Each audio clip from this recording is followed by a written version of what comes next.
Bonjour Monsieur Nabil Slettin, Bonjour, merci de répondre aux questions de Hola Maroc. avec plaisir. Alors aujourd'hui c'est un rêve qui voit le jour. Qu'est-ce que ça fait enfin de voir ce projet émerger de terre et devenir accessible enfin au public et aux citoyens de Marrakech? Alors écoutez, c'est un grand jour pour moi puisqu'il s'agit d'un travail de 10 ans. On a lancé cette aventure juste après l'inauguration de l'hôtel Four Seasons en 2011. Il a fallu prendre quelques années justement pour mieux comprendre le besoin du marché, s'adapter à la crise de l'époque et puis arriver à ce programme qu'on voit aujourd'hui au sein du projet Emma. Donc c'était pas simple, si je peux dire, mais on est très content de finalement persister et d'arriver jusqu'au bout pour voir ce projet naître et offrir à Marrakech une nouvelle destination, une nouvelle offre pour les Marrakechis aussi bien que les étrangers visiteurs de Marrakech. Nabil Slettin, que représente pour vous Marrakech, la ville ocre de Marrakech? Alors d'abord, c'est ma ville natale, je suis un Marrakchi. J'ai passé toute mon enfance ici avant de partir aux États-Unis pour plusieurs années, voire 20 ans. J'y suis retourné il y a 15 ans, juste avant le démarrage du projet Four Seasons. Et donc pour moi, Marrakech, c'est une ville qui a une culture très forte, une vraie destination aimée par le Marocain, aussi bien l'étranger. C'est un rêve. Et donc c'était très naturel pour moi de réfléchir à un projet qui met en valeur les atouts de cette ville et de donner aussi une nouvelle image de Marrakech pour ceux qui ne connaissent pas cette ville.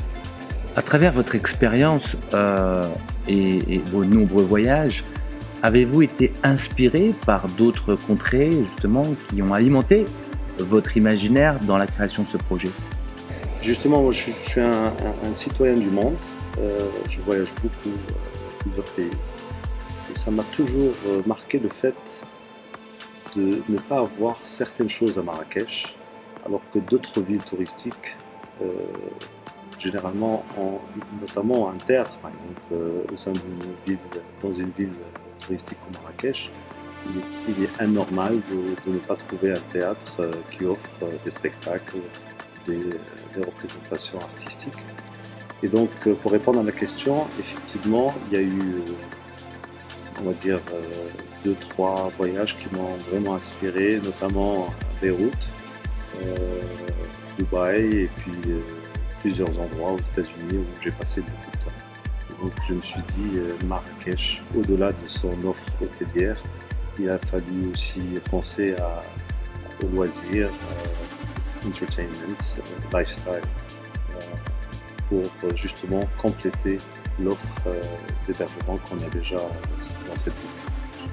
Alors, dans ce projet, il y a des histoires, dans les histoires, de nombreuses histoires que vous racontez.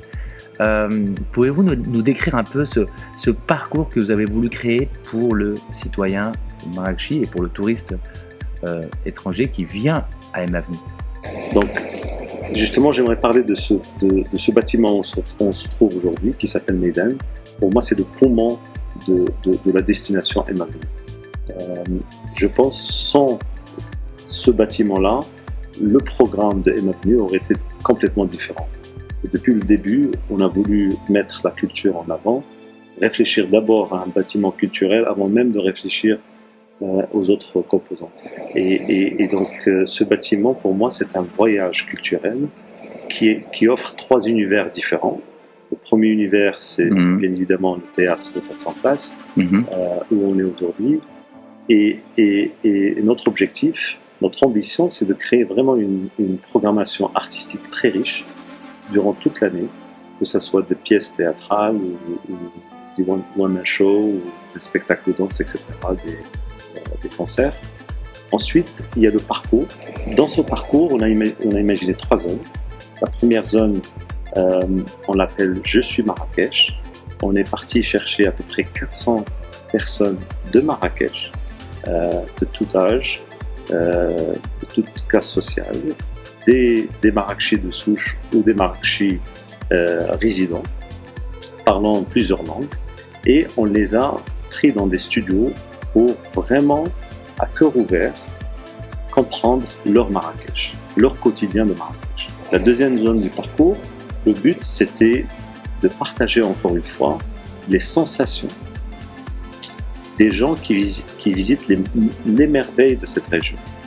Encore une fois, on a compris que ces visiteurs venant à Marrakech n'ont pas forcément l'occasion d'aller découvrir des endroits particuliers de Marrakech, tout simplement comme un patio de Riyad. Il y a beaucoup de gens qui viennent à Marrakech et qui n'ont pas forcément l'occasion de vraiment prendre le temps d'apprécier tout simplement un jardin, un beau jardin de Marrakech ou un patio de Marrakech ou la Médina de Marrakech. Et la dernière zone, on l'appelle les îles aux histoires. Encore une fois, on est parti chercher à peu près 350 objets qu'aujourd'hui on ne voit plus, qui sont en train de disparaître, pour justement les mettre en valeur et les partager avec nos visiteurs.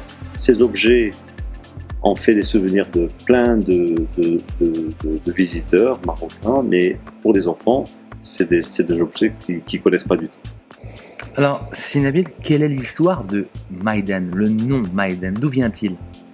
Alors, Maïdan, la vérité, c'est la reine, c'est Al-Maïdan en arabe, parce que, encore une fois, on n'est pas un musée, on n'est pas une salle d'exposition, on est une expérience. On voulait justement insister sur le côté expérience. Donc, quand on arrive là, on a plusieurs choses dans ce bâtiment qui créent une expérience autour de Marrakech.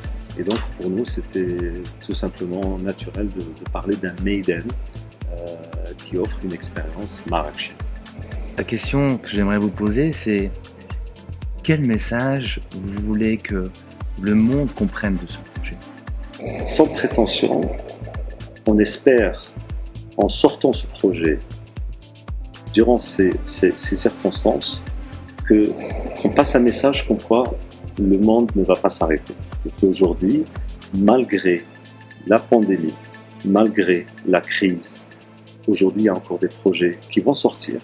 Et donc aujourd'hui, on espère en tout cas, avec l'arrivée de ce projet, que les gens vont avoir un espoir finalement de retrouver une vie normale dans des projets nouveaux et des expériences nouvelles qu'on va pouvoir offrir à nos visiteurs, Inch'Allah, que ce soit marocains ou étrangers très prochainement. Eh bien, merci Nabil d'avoir réalisé ce rêve et de le partager avec tous les Marrakechis et les citoyens du monde.